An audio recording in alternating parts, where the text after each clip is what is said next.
Today, we're going to talk about something fascinating and maybe a little too familiar for some of us: the psychological weight of being the so-called golden child.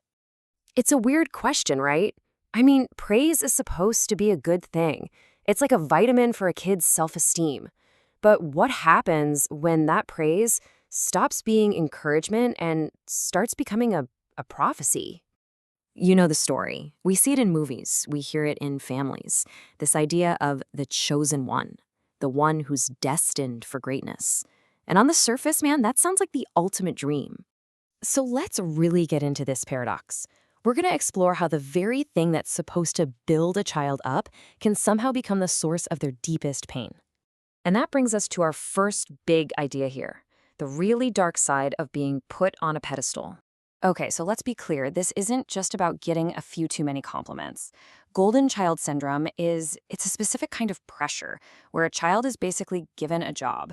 Your job is to be exceptional, to fulfill some grand destiny, not really for you, but for everyone else. And wow, this quote just nails the problem. Instead of feeling confident, the child is left feeling empty because the expectations are so sky high, they feel totally impossible to reach. And that creates this constant, quiet pressure that never goes away. So how does that pressure from the outside turn into a crisis on the inside? I mean, what does it actually feel like to be the golden child? Just look at this list. It's a world of total contradiction. On the outside, everyone thinks they're perfect. But inside, they're living with this secret belief that they're a fraud, that deep down they're actually incapable. And that creates this constant low-grade terror of being found out. So here's the absolute core of it. Their sense of who they are isn't really their own. It's been built around a promise they never even made and can never, ever keep: the promise of being special forever. But where does all this intense pressure come from? Well, to understand that, we actually have to shift our focus away from the child for a second and look at the parent. And this is the heart of the whole thing. Consciously, the parent truly believes they're just being supportive, but unconsciously, the child's success is being used to heal something broken in the parent, to live out their lost dreams, or to just shore up their own fragile sense of self. So the child ends up becoming a solution to a parent's problem. They are literally carrying the weight of their parent's unlived life, and that is a burden that is just way, way too heavy for any kid to carry. So if that's the trap, how in the world do you get out? Well, the path to healing is kind of backwards.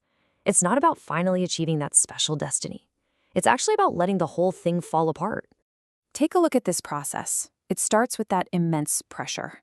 And that pressure, sooner or later, leads to a breakdown, a point where they just can't keep the act up anymore. Now, that sounds terrifying, I know, but believe it or not, that's where the real work, the real freedom begins. And this is the ultimate reframe. The moment that feels like your biggest failure, not living up to the promise, is actually the starting point for building a real, genuine, authentic life.